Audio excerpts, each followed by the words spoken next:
Hola, bienvenidos a nuestro devocional de hoy. Estamos en el día 10 del reto 366-2024. El tema de hoy se llama Enfrentar las tormentas de la vida. El 31 de julio del 2003, el aventurero Bear Grylls lideró un equipo de 5 personas en un viaje a través del Océano Atlántico Norte sobre un bote inflable. Salieron de Nueva Escocia, en Canadá, con rumbo hacia Escocia, Reino Unido. Pero el 5 de agosto se desató una gran tormenta.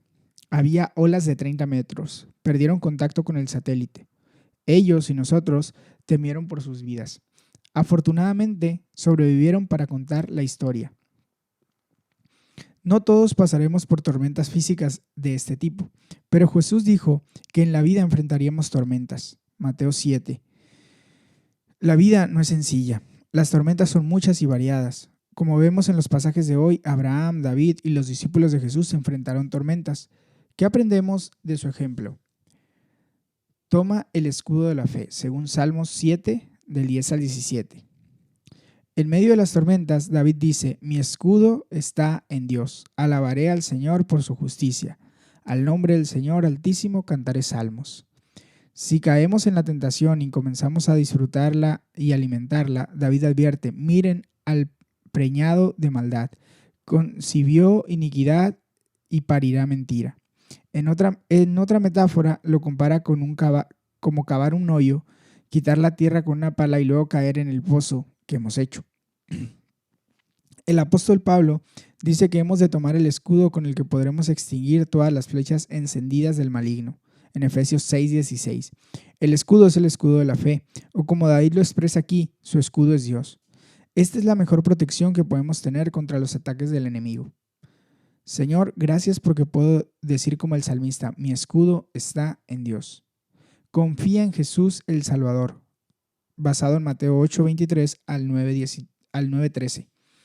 En ocasiones, las tormentas de nuestra vida aparecen sin advertencia previa. Jesús estaba en la barca con sus discípulos durmiendo cuando de repente se levantó en el lago una tormenta tan fuerte que las olas inundaban la barca. Probablemente los discípulos estaban acostumbrados a las tormentas del mar de Galilea. El lago era conocido por sus tormentas repentinas, que agitaban las aguas y generaban olas de 6 metros de altura. No obstante, esta tormenta debe haber sido particularmente grave porque los discípulos despertaron a Jesús y dijeron: nos vamos a ahogar. Es normal sentir pánico durante las tormentas. Ciertamente así ocurre conmigo. En ocasiones pareciera que Jesús está dormido, como si no hiciera nada en nuestros problemas, pero afortunadamente podemos clamar como hicieron ellos: Señor, sálvanos. La respuesta natural ante las tormentas de la vida es dudar y temer. Jesús dice que la respuesta a las tormentas debe ser la confianza. Hombres de poca fe. Y no tener miedo. ¿Por qué tienen tanto miedo? Jesús es capaz de calmar la tormenta y eso es justamente lo que hizo. Habiendo mostrado control sobre los elementos naturales, prosigue demostrando control sobre los poderes del mal mediante la liberación de 2 endemoniados, en los versículos 28 al 34.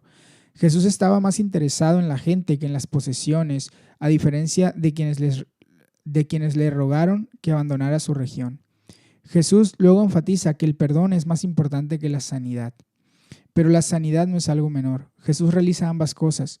Muestra su poder sobre la enfermedad y la discapacidad al sanar a un paralítico.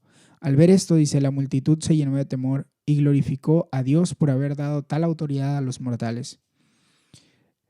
En medio de las tormentas hay tiempos de calma. El pasaje de hoy concluye con un momento así cuando Jesús llama a Mateo a seguirlo. Jesús es invitado a cenar en la casa de Mateo. Los fariseos se muestran sorprendidos al ver que Jesús come con muchos recaudadores de impuestos y pecadores, y dicen: ¿por qué come su maestro con recaudadores de impuestos y con pecadores? Al oír esto, Jesús les contestó: no son los sanos los que necesitan médicos, sino los enfermos.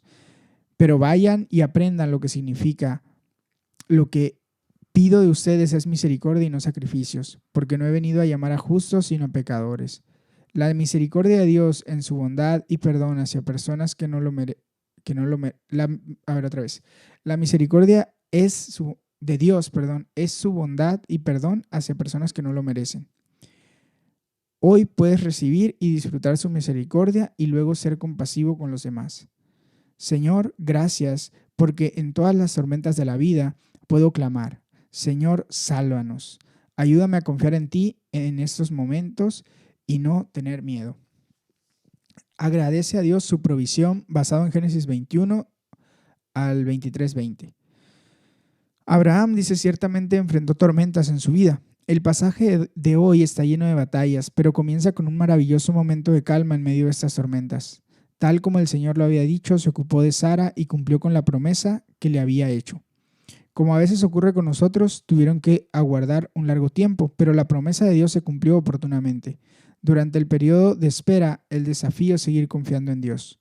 Sara quedó embarazada y le dio a un hijo a Abraham en su vejez. Esto sucedió en el tiempo anunciado por Dios. Fue un momento de gran alegría. Sara dijo, Dios me ha hecho reír y todos los que se enteren de que he tenido un hijo se reirán conmigo. Pero muy pronto Abraham enfrentó una tormenta en su propia casa. Ismael se burlaba de Isaac. Y esto provocaba divisiones más profundas en la familia. Trágicamente, Agar e Ismael tuvieron que marcharse. En última instancia, estas divisiones fueron consecuencia del pecado previo de tener relaciones con Agar y no creer que Sara podía tener un hijo. A veces las situaciones más difíciles son las que uno mismo provoca. Aún así, Dios sigue con Abraham y vela por Agar e Ismael, bendiciéndolos. Esta es otra historia bastante extraña que resulta difícil de entender, pero en ella vemos la gracia de Dios en ocasión en medio de una circunstancia, pero en ella vemos la gracia de Dios en acción en medio de una circunstancia pecaminosa. Abraham estaba por enfrentar la tormenta más grande de su vida. Dios puso a prueba a Abraham. A veces Dios permite que seamos probados. Personalmente no creo que Dios se propusiera ni por un momento que Abraham sacrificara realmente a su hijo Isaac. El sacrificio de niños siempre fue una abominación ante el Señor, pero quería establecer las prioridades de Abraham. El Nuevo Testamento nos recuerda que esta prueba llegó luego a las promesas de Dios. El Nuevo Testamento nos recuerda que esta prueba llegó luego de las promesas de Dios a Abraham sobre Isaac, en Hebreos 11, del 17 al 19, y por lo tanto se constituyó como una prueba tanto de la fe de Abraham como de sus prioridades. Fue una prueba de su fe porque fue desafiado a confiar en que Dios cumpliría sus promesas sobre Isaac aun si estuviera dispuesto a sacrificarlo. Abraham tenía que confiar, sin importar lo que ocurriera, que Isaac le sería restaurado. Pero también fue una prueba de las prioridades de Abraham. Tu relación con Dios debe ser la prioridad principal sobre los demás amores, por encima de la visión que Dios te haya dado para tu vida y aún por encima de tus relaciones humanas más estrechas. Abraham estuvo dispuesto a obedecer a Dios sin importar el costo.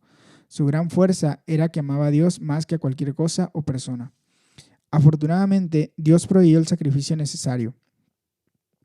El cordero, hijo mío, lo proveerá Dios, dijo Abraham. Esto prefigura el gran sacrificio que Dios haría en nuestro lugar. Al pensar cómo se habrá sentido Abraham en cuanto a la posibilidad de sacrificar a su único hijo, obtienes un indicio de lo que le costó a Dios dar a su único hijo por ti y por mí. Juan 3:16. Jesús es el Cordero de Dios que quita el pecado del mundo.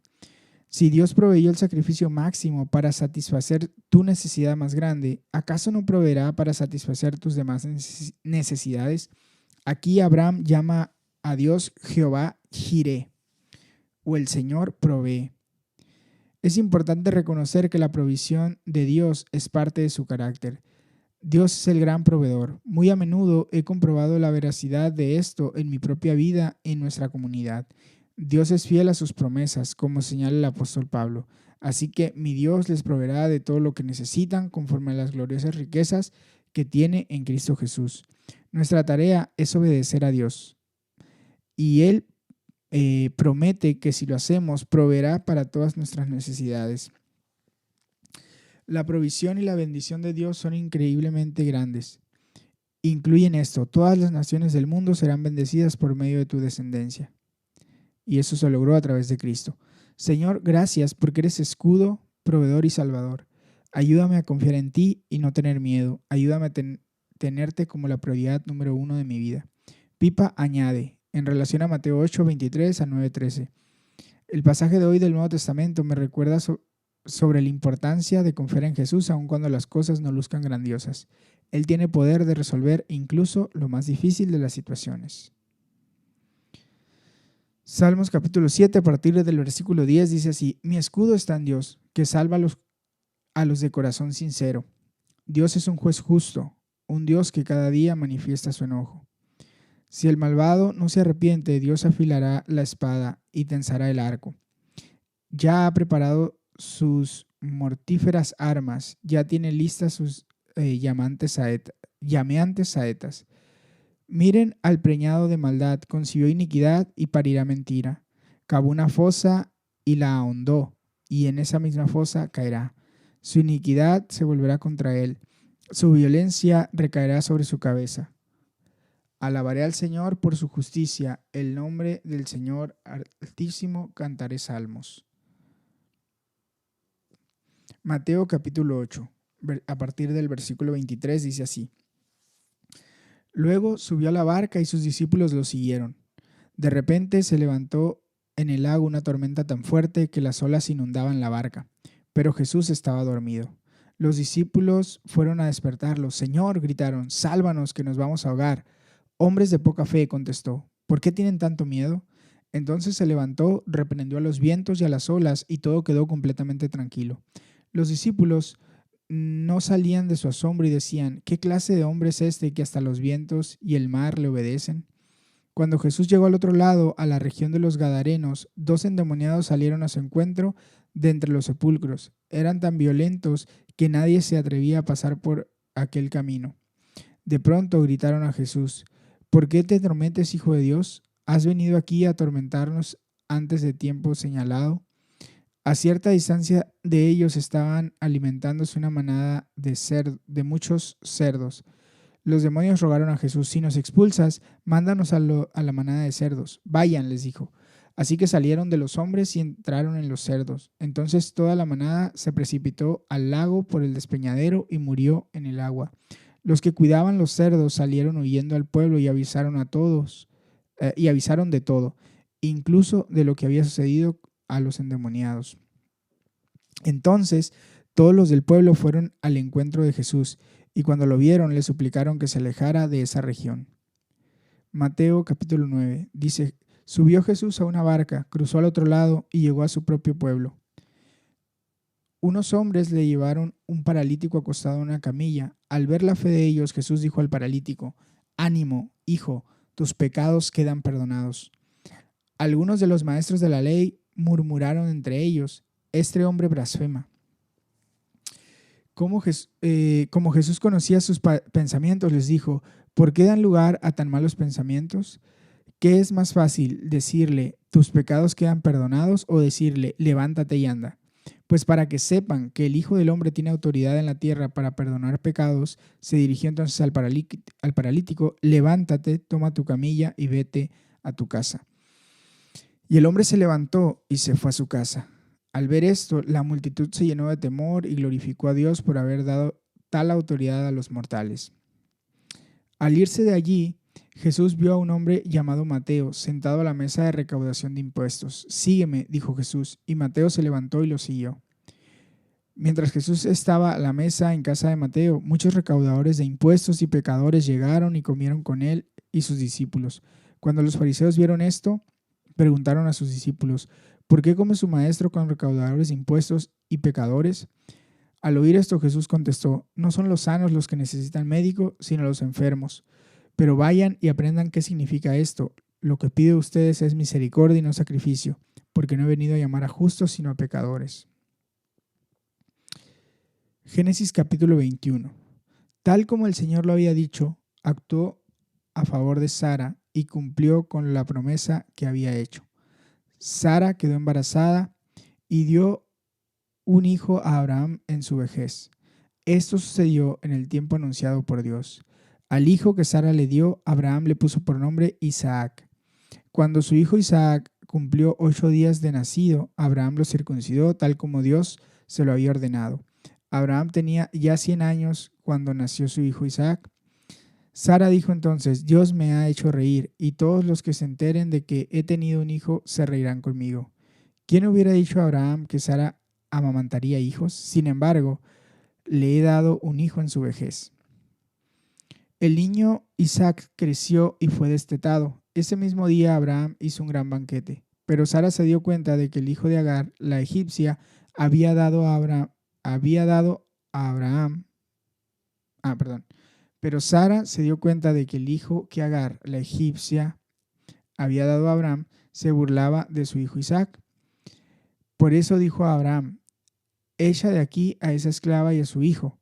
El hijo de esa esclava jamás tendrá parte en la herencia con mi hijo Isaac.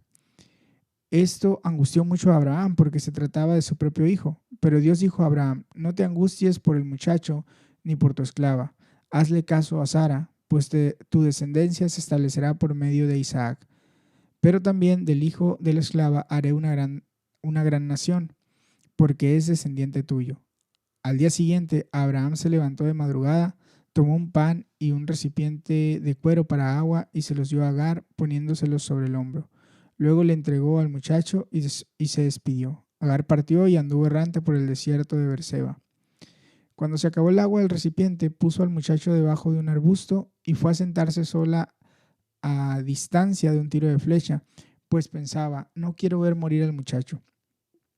En cuanto ella se sentó, comenzó a llorar desconsoladamente. Cuando Dios oyó al muchacho sollozar, el ángel de Dios llamó a Agar desde el cielo y le dijo: ¿qué te pasa, Agar? No temas, pues Dios ha escuchado los sollozos del muchacho ahí donde está. Levántate y tómalo de la mano, que yo haré de él una gran nación. En ese momento Dios abrió los ojos de Agar y ella vio un pozo de agua. Enseguida fue a llenar el recipiente de cuero y dio a beber al muchacho. Dios acompañó al muchacho y éste fue creciendo. Vivió en el desierto y se convirtió en un tirador de arco. Habitó en el desierto de Parán y su madre lo casó con una egipcia. En aquel tiempo Abimelec, que estaba acompañado por Ficol, comandante de su ejército, dijo a Abraham: Dios está contigo en todo lo que haces. Júrame ahora por Dios mismo, que no me tratarás a mí con falsedad, tampoco a mis hijos ni a mis descendientes. Júrame que a mí y al país que te ha recibido como extranjero nos tratarás con la misma lealtad que yo te he tratado. Lo juro, respondió Abraham. Luego Abraham se quejó ante Abimelec por causa de un pozo de agua del cual los siervos de Abimelec se habían apropiado. Pero Abimelec dijo: no sé quién pudo haberlo hecho. Me acabo de enterar, pues tú no me lo habías dicho. Entonces Abraham llevó ovejas y vacas, se las dio a Abimelec y los dos hicieron un pacto. Pero Abraham apartó 7 ovejitas del rebaño, por lo que Abimelec preguntó: ¿qué pasa? ¿Por qué has apartado estas 7 ovejitas? Acepta estas 7 ovejitas, contestó Abraham. Ellas servirán de prueba de que yo cavé este pozo. Por eso a aquel lugar le dieron el nombre de Berseba, porque allí los dos hicieron un juramento. Después de haber hecho el pacto en Berseba, Abimelec y Ficol, el comandante de su ejército, volvieron a la tierra de los filisteos. Abraham plantó un árbol de tamarisco en Berseba y en ese lugar invocó el nombre del Señor, el Dios eterno, y se quedó en la tierra de los filisteos durante mucho tiempo. Génesis 22. Pasado cierto tiempo, Dios puso a prueba a Abraham. Abraham, aquí estoy, respondió. Y Dios ordenó: toma a tu hijo Isaac, el único que tienes y al que tanto amas, y ve a la región de Moria. Una vez allí, ofrécelo como holocausto en el monte que yo te indicaré.